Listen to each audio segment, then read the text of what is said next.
நண்பர்களே, இன்னைக்கு உங்கள சந்திக்கிறது எனக்கு ரொம்ப சந்தோஷம். இந்த தளத்துக்கு நீங்க வந்ததுக்கு நன்றி. உங்களுக்காக ஆண்டவர் நெறைய விஷயங்கள வச்சிருக்கிறாருன்றத உங்ககிட்ட பகிர்ந்துக்க நான் விரும்புறேன். இன்னைக்கு உங்க கூட நான் பேச வேண்டிய விஷயத்துக்குள்ள போறதுக்கு முன்னாடி, சில விஷயங்கள சொல்லிக்க விரும்புறேன்.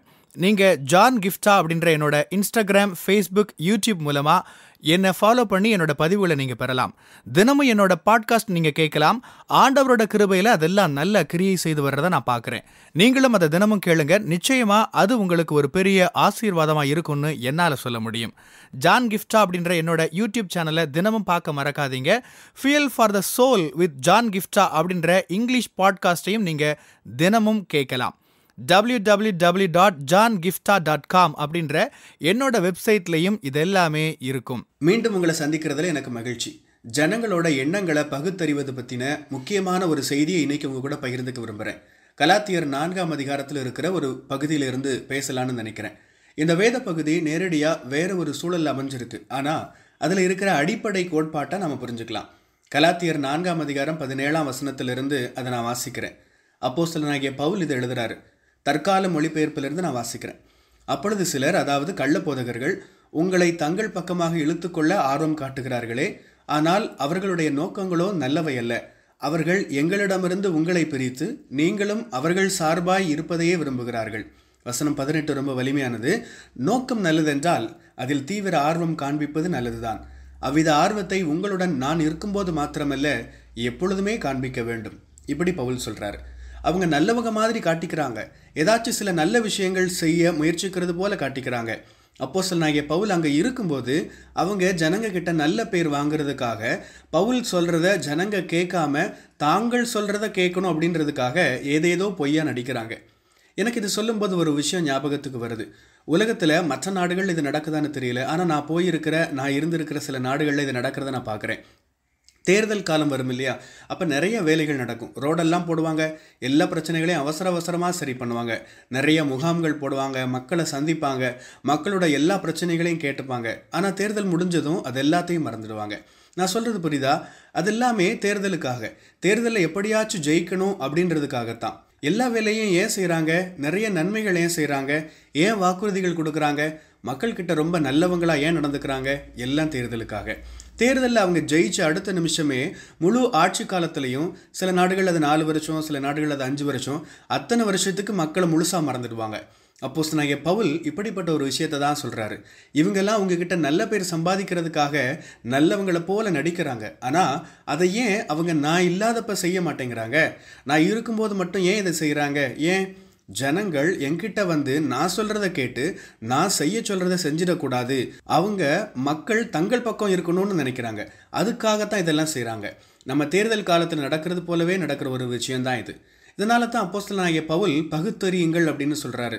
அவங்க உங்ககிட்ட நல்ல பேர் வாங்குறதுக்காக முயற்சிக்கிறாங்க, நல்லவங்களா நடிக்கிறாங்க. ஆனால் அவங்க நல்ல நோக்கங்களோடு அதை செய்யலை. அவங்களுக்கு உண்மையாகவே உங்கள் மேலே அக்கறை இருந்தால், நான் உங்களோட இல்லாதப்பவும் உங்கள் மேலே அக்கறையாக இருக்கணும் இல்லையா? நான் உதாரணத்துக்கு சொன்ன அரசியல்வாதிகளை போல அவங்க உண்மையாகவே உங்களுக்கு நல்லது செய்யணும்னு நினச்சிருந்தா அவங்களோட ஆட்சி காலம் முழுசும் அதை செய்யலாமே. அடுத்த தேர்தல் வர அவங்க காத்திருக்க அவசியம் இல்லையே. நான் என்ன சொல்கிறேன்னு புரியுதா? நீங்கள் மக்களை பகுத்தறியணும், அவங்களோட எண்ணங்களை புரிஞ்சுக்கணும். யாராச்சும் உங்ககிட்ட நல்லா நடந்துக்கிட்டாங்கன்னா, உங்ககிட்ட ரொம்ப நல்லா இருந்தாங்கன்னா அப்பாவே அவங்கள நம்பாதீங்க. அதுக்காக எல்லாரையும் குறை சொல்லிட்டே சந்தேக பார்வையோடவே பார்த்துட்டு இருக்கணும்னு நான் சொல்ல வரலை. அப்படி இன்னொரு விளிம்புக்கு எக்ஸ்ட்ரீமுக்கு நான் போக சொல்லலை. அப்பாவியாக இருக்காதீங்க. நீங்கள் மக்களால் பயன்படுத்தப்படுறீங்கன்னு தெரிஞ்சிக்காத அளவுக்கு ஒன்றும் தெரியாத வெகுளியாக இருக்காதீங்க. ஜனங்கள் அவங்களோட நன்மைக்காக உங்ககிட்ட ஒட்டிக்கிட்டு நல்ல பேர் வாங்கிட்டு நல்லவங்களை போல நடிச்சிட்டு இருப்பாங்க. ஆண்டவரோட பிள்ளைகளா நீங்கள் சர்ப்பங்களை போல வினா உள்ளவர்களாக, ஞானம் உள்ளவர்களாக இருக்க வேண்டும். எந்த அளவுக்கு நீங்கள் அப்பாவியாக இருக்கிறீங்களோ அந்த அளவுக்கு நீங்கள் ஞானம் உள்ளவர்களாகவும் இருக்கணும். நான் ஊழியத்தில் நிறைய நேரங்களில் பார்த்துருக்கேன். மக்கள் நிறைய ஏமாற்ற பார்ப்பாங்க. எனக்கு அந்த தேவை இருக்குது, இந்த தேவை இருக்குது, எங்களுக்கு ஆதரவு தாங்க அப்படின்லாம் கேட்பாங்க. நானே பலமுறை ஏமாந்துருக்கேன். ஏன்னா நிறைய பேர் நிறைய தடவை அவங்களோட சுயநலத்துக்காக பயன்படுத்தியிருக்காங்க. நான் அவங்கள நல்ல நோக்கத்தோடு தான் ஆசீர்வதிச்சிருக்கிறேன். ஆனால் பின்னாடி தான் எனக்கு புரிஞ்சுது அவங்க என்னை ஏமாற்றிருக்கிறாங்க. என்னால் அவங்க வேலை முடிஞ்சதும் என்னை விட்டுட்டு போயிட்டே இருந்தாங்க. நீங்கள் எல்லாரையும் சந்தோஷப்படுத்தணும்னு அவசியம் இல்லை. நீங்கள் தெளிவான ஆளாக இருக்கணும். நான் அப்பாவியாக இருக்க போகிறதில்ல, ஜனங்க என்னை பயன்படுத்திக்க நான் அனுமதிக்க மாட்டேன், நான் தெளிவாக இருக்க போகிறேன், உங்ககிட்ட நல்ல நோக்கங்கள் இல்லை, உங்களை சந்தோஷப்படுத்தணும்னு எனக்கு அவசியம் இல்லை அப்படின்னு வெளிப்படையாக சொல்லிவிடுங்க. நான் கவனமா எச்சரிக்கையா இருக்கணும். ஆண்டவர் எனக்கு கொடுத்திருக்கிற பணத்துக்கு நான் சரியா கணக்கு காட்டணும். ஆண்டவர் எனக்கு கொடுத்திருக்கிற நேரத்தை நான் ஞானமா பயன்படுத்தணும். நல்ல எண்ணங்கள் இல்லாத மக்களுக்காக நான் என்னோடதை தேவையில்லாம வீணாக்க முடியாது, வீணாக்க கூடாது. இப்படி நீங்க ஜனங்களோட எண்ணங்களை பகுத்தறியணும்.